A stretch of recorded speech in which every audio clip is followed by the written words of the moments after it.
You're watching the business headlines on HW News with me, Ali Azhar. Let me start off with a pop quiz for you. Which sector contributed the most in terms of employment in India? It's a relatively easy one. Well, of course, the agricultural sector. Alright, another one, maybe a little tougher. Which sector comes in second in terms of employment after agriculture?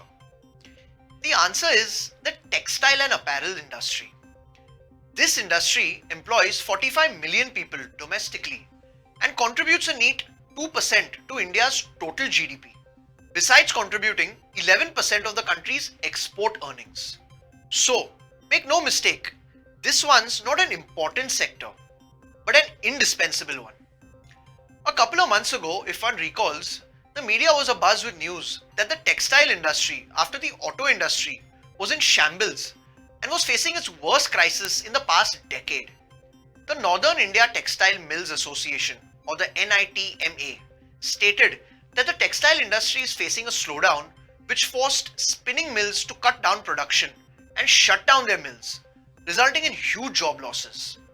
A sharp decline in exports coupled with cheaper imports, state and central taxes on export and high interest rates were all chief culprits for the sorry state of affairs.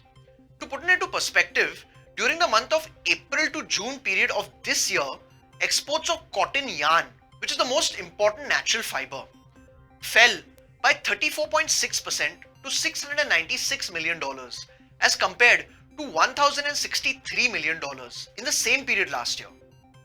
However, a few months ago, with all the bad economic news coming out into the open one by one, and every macroeconomic indicator pointing one way, we witnessed one industry after another fall like dominoes. Therefore, probably in all that chaos, we didn't give the textile industry its due importance and the matter may have been overlooked. Basically, our one last saving grace was that in a couple of months the festive season would arrive and things would pick up.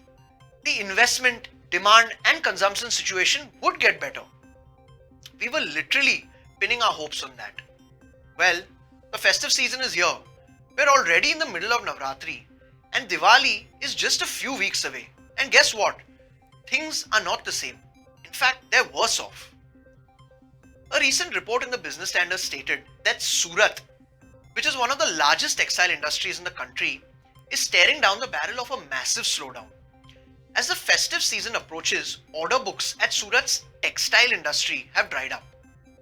They're down by an entire 40% as compared with last year. This year is particularly bad, firstly, because every component of the industry, from manufacturing to processing to trading, have all been hit. And secondly, what was observed in the previous years was that even if demand was lackluster throughout the year, prior to Diwali time, things would pick up. However, this year, that isn't the case. What are the causes, you ask?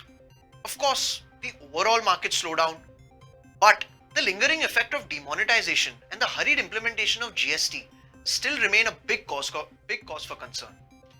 In fact, an industry expert was quoted as saying that in spite of listless sales owing to demonetization and GST, for most part of the year during the last 2 years, the festive season provided relief. However, this year, even the festive season is doing little to help the situation. Hence, it's a chronic one this time around.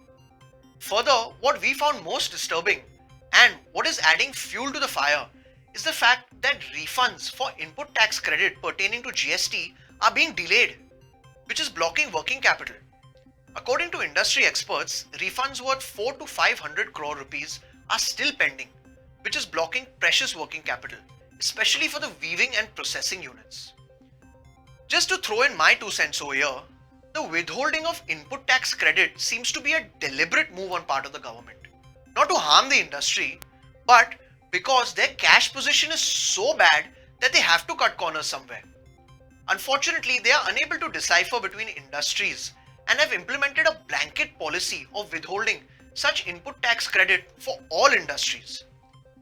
So the sensitive sectors such as textile and apparels, which I must add are big job generating sectors, are feeling the maximum brunt of it. And it's not only related to GST, even income tax refunds are not being granted to assessees, even the small ones.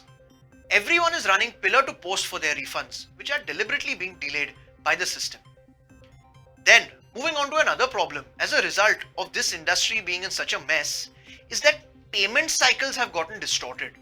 So, because there is no demand and sales have come to a grinding halt, wholesale buyers, instead of the 30 to 45 days norms, are taking anywhere between 120 to 150 days to clear their dues. This, as you can imagine, has blocked further working capital.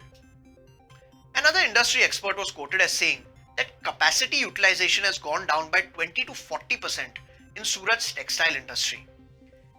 They say in the days before demonetization and GST, Surat used to manufacture and trade 40 million meters of textiles daily. That number has now been reduced to 20 to 25 million meters per day. We then come to the worst part, job losses. Job losses in the industry experienced in the aftermath of GST and demonetization are unlikely to recover.